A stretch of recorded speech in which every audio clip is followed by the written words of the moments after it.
একটা মেয়ে যখন সংসারী হয়ে যায় তখন সংসারের সব কিছু তার হাতে। আর সে যখন অসুস্থ হয়ে পড়ে তখন যেন পুরো বাসাটাই এমন হয়ে যায়।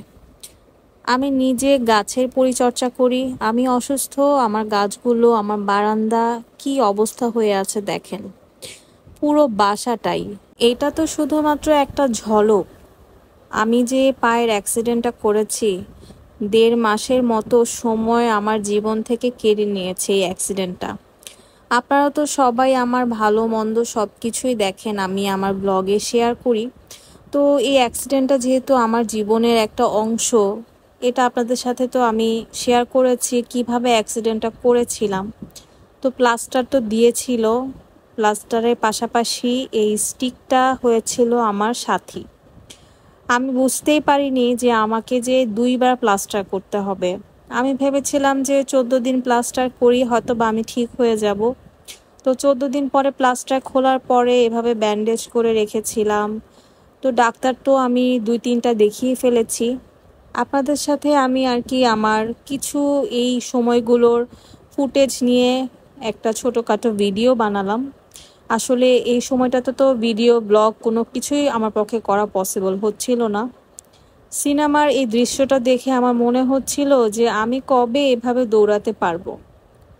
আর আল্লাহর রহমত, এমন একজন জীবনসঙ্গী আমার সাথে ছিল যে কিনা সব সময় আমাকে টেক কেয়ার করেছে, মাশাআল্লাহ, আলহামদুলিল্লাহ।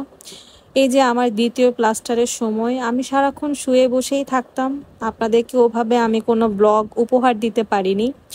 আসলে আনন্দ ফুর্তি এগুলো তো লাইফে চলবেই, এগুলো হয়তো বা আপনাদের সাথে শেয়ার করব আমি খুশি মনে। কিন্তু আমার যে এই অসুস্থতার জার্নিটা গেল, আমার যে দুঃখের সময়টা, দুঃসময়টা গেল, সেই সময়টুকু আপনাদের সাথে একটু শেয়ার করা। আমি খাবার নির্বাচন করেছি খুব ভালো মতো করে, যাতে আমার হাড়ের মজবুত ব্যাপারটা একদম নিশ্চিত হয়।